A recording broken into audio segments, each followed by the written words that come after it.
सर्व महापुरुषांच्या विचाराला प्रथमतः विनम्र अभिवादन करतो। आजच्या आपण धम्मचक्र परिवर्तन दिनानिमित्त आयोजित आजच्या रॅलीमध्ये जमलेल्या सर्व बांधवांनो, भगिनींनो, प्रथमतः मी तुम्हाला सर्वांना धम्मचक्र परिवर्तन दिनाच्या हार्दिक शुभेच्छा देतो आणि सगळ्यांना विनंती करतो की आपण सगळ्यांनी नितीनसाठी अनेक परत एकदा टाळ्या वाजवा। कारण आपण वेगवेगळ्या पक्षामधले, वेगवेगळ्या संघटनेमधले, वेगवेगळ्या विंगमध्ये आपण प्रत्येक जण काम करतोय, परंतु आपल्या प्रत्येकाला गेल्या 4 वर्षापासून सातत्यानं एकत्र आणून या ठिकाणी आपल्या अंबेजोगाईमध्ये आगळा वेगळा एक उपक्रम आज तो राबवतोय। त्याच्यासाठी आपण सगळ्यांनी त्याच्यासोबत आहोत हे आज आपण या ठिकाणी आज सांगण्यासाठीच आपण या ठिकाणी सगळेजण एकत्र आलो। भावांनो, आपण सगळे बघतोय की महाराष्ट्रामध्ये आज काय चालू आहे। महाराष्ट्रामध्ये जाती जातीमध्ये संघर्ष लावण्याचं काम रेशीम बागेतली माणसं येऊन करत आहेत आणि त्या मी एक तुमचा बांधव म्हणून तुम्हाला विनंती करणार आहे की आपल्या सोबत आज जर आपण सोशल मीडियावर बघितलं तर आज आपण ज्या प्रवर्गातून येतोय त्या प्रवर्गामध्ये वाद लावण्याचं काम महाराष्ट्रामध्ये चालू आहे। एक आपण व्यक्त होताना मी एक तुमचा बांधव म्हणून तुम्हाला विनंती करणार आहे की आपण व्यक्त होताना जी माणसं आपल्यातली आहेत ते जी टोकाची भूमिका घेऊन या ठिकाणी महारामध्ये म्हणजे बोद्धामध्ये मांगामध्ये जो वाद लावायचा कार्यक्रम आज महाराष्ट्रामध्ये चालू आहे, तो कार्यक्रम आपल्याला सगळ्याला हाणून पाडायचा आहे। भावांनो, का हाणून पाडायचा आहे की आपण बाबासाहेबांचे विचाराचे अनुयायी आहेत आणि जे माणसं दोन्ही बाजूचे जे माणसं फेसबुकवर व्यक्त होत आहेत ते सगळे रेशीम बागेतून आलेले ते किडे आहेत।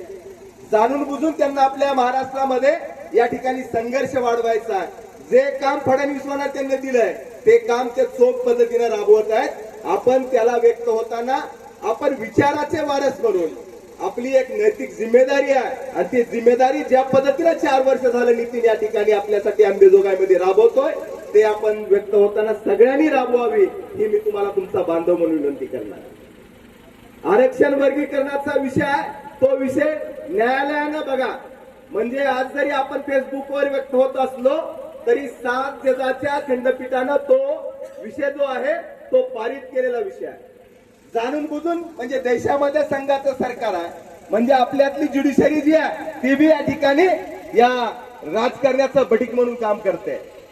म्हणून आपण व्यक्त होताना जाणून बुजून म्हणजे त्यांनी काय केलंय, आज जर आपण देशातले जे रिझल्ट बघितले, भाजप जर तिथं का निवडून आलेली आहे तर ते फक्त आरक्षण वर्गीकरणामुळे निवडून आलेली आहे आणि त्याच परिस्थिती महाराष्ट्रामध्ये झालेली आहे। म्हणजे कुठंतरी एकोप्यानं जे या ठिकाणी आता महाराष्ट्रामध्ये 2च जाती अशा आहेत की ज्या बौद्ध आणि मांग ह्या प्रत्येक मतदारसंघामध्ये मेजॉरिटी नाही। जर ह्या 2 जाती एक झाल्या तर या ठिकाणी राजकारण महाराष्ट्राचं बदलणार आहे आणि म्हणून जी मांग जात आहे ज्या जातीला कुठल्याच पक्षाचा ब्लेम नाही, म्हणजे ती जात कुठल्याच पक्षाकडे नाही, म्हणजे कुणाला चंपू म्हणजे छोट्या चंपूमध्ये प्रत्येकाला मतदान करत असेल, परंतु ती एक जात काय शाबूत आहे आणि म्हणून त्या जातीचं मतदान आम्हाला कसं मिळेल याचा अजेंडा गेल्या 25 वर्षापासून भाजपावर राबवतोय आणि ती या कालच्या निवडणुकीमध्ये सक्सेस झालेली आहे। आणि म्हणून आपण व्यक्त होताना एक विचार करून आपण व्यक्त व्हा।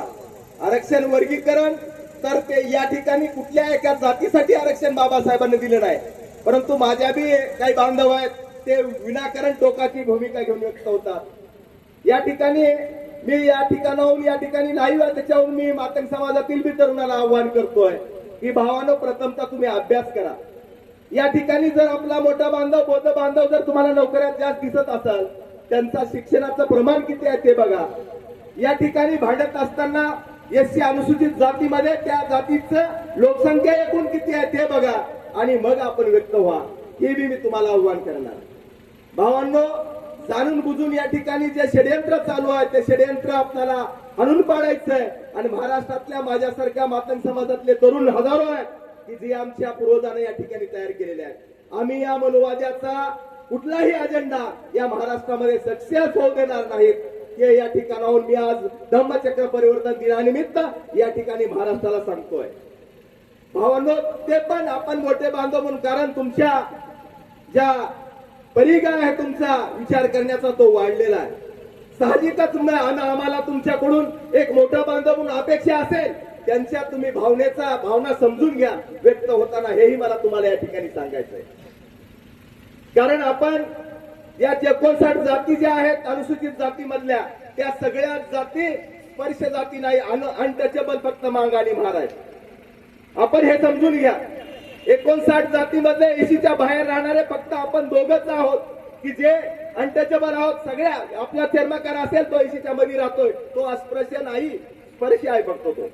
हे बी आपल्याला समजून घ्यावं लागणार आहे. जाणून बुजून आपल्यामध्ये वाद लावण्याचं षडयंत्र चालू आहे आणि याच्याकडे आपण डोळसपणाने विचार करून बघा.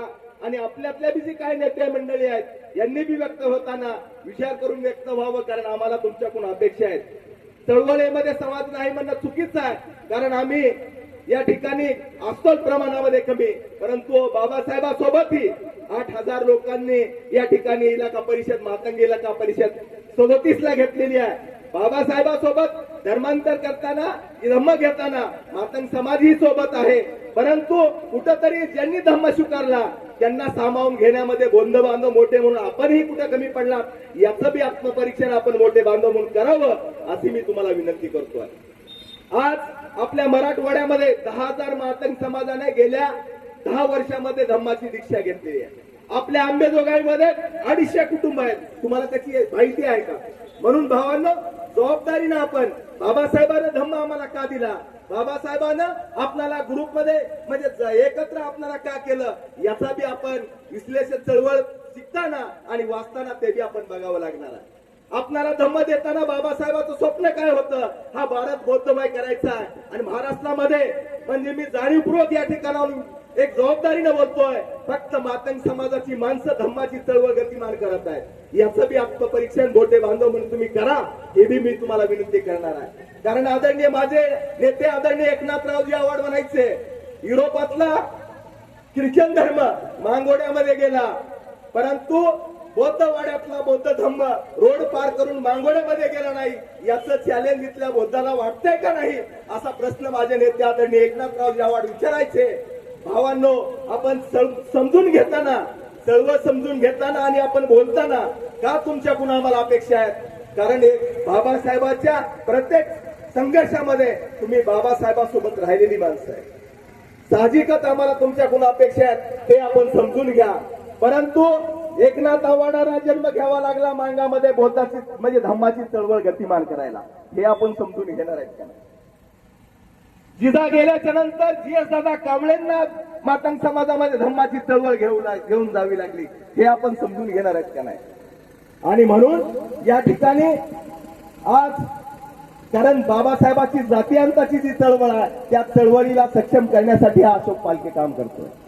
कारण बाबासाहेबांची जातीअंताची चळवळ जोपर्यंत आमच्या जाती गळून पडणार नाहीत, तोपर्यंत आम्ही एक होणार नाहीत. आणि बाबासाहेबांचं धम्म देण्यामागचं तेच स्वप्न होतं, कारण भारत जर बौद्धमय झाला तर जाती गळून पडत्याल, आम्ही धम्म म्हणून सगळे एकत्र राहणार आहेत. हे आमच्यासाठीचं बाबासाहेबांनी दिलेलं स्वप्न आहे. त्या स्वप्नाप्रती आपण सगळ्यांनी एकत्रित येऊन सामोरं जाऊया, एवढंच या ठिकाणी आजच्या धम्मचक्र परिवर्तन दिनानिमित्त आपण संकल्प करूया. आणि हे जे येऊ घातलेले आव्हान आहेत, त्या येऊ घातलेल्या आव्हानाला आपण समर्थपणे तोंड देऊया, एवढाच संकल्प करू. आणि आपल्याला सर्वांना शुभेच्छा देतो. आणि बाप्पा, असेच आपण भविष्यातही प्रोग्राम घेत जाऊया. आता मी 26 तारखेला या ठिकाणी मातंग समाजातील तरुणासाठी आत्मभान परिषद ठेवली मित्रांनो. कारण या महाराष्ट्रातलं जे वातावरण गढूळ झालंय, त्या गढूळ झालेल्या वातावरणामध्ये आमचं आत्मभान कुठं आम्ही विसरलंय आमच्या तरुणांनी, त्यांचं भानावर आणण्यासाठी मी परिषद आयोजित केली. आणि तुमच्या सगळ्यांना विनंती करणार आहे की तुम्ही मला सगळ्यांनी तुम्हाला ज्या ज्या पद्धतीने सहकार्य करता येईल त्या पद्धतीने आपण सहकार्य करा. आणि मला म्हणजे ते प्रोग्राम घेण्यासाठी मला तुम्ही सहकार्य करा, एवढीच तुम्हाला या ठिकाणी विनंती करतो. आणि सगळ्यांना शुभेच्छा देऊन या ठिकाणी थांबतो. जय भीम, जय बुद्ध, जय बुद्ध. धन्यवाद.